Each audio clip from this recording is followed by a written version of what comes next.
Kapuso actress Kylin Alcantara nagsalita na laban sa mga tao na nanghuhusga sa kanya.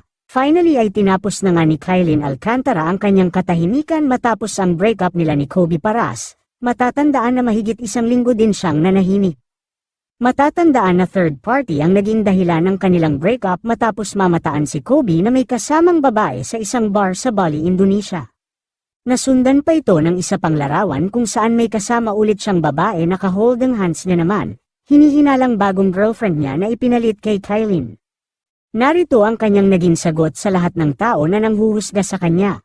Aniya, I just protect my peace. There are days when you cannot just silence the noise. It's drowning.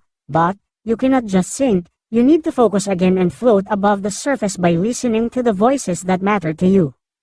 Aniya pa, I've been bashed for the things that I did not say or do, or because I decided to upgrade myself, or just because I tried too hard, but I was judged already before I even opened my mouth, so I'd rather have my small circle know my truth than be open in public, and still be judged and bashed for it. Lahad pa niya, kahit anong sabihin niyo sa akin, it's okay as long as my intentions are clear.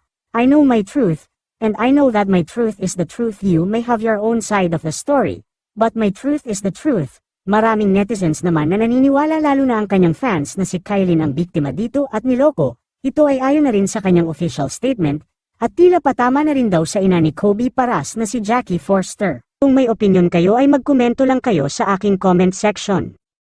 At syempre kung bago pa lang kayo sa aking channel ay mag-subscribe na kayo para lagi kayong updated sa mga showbiz trends na ina-upload ko. Maraming salamat po.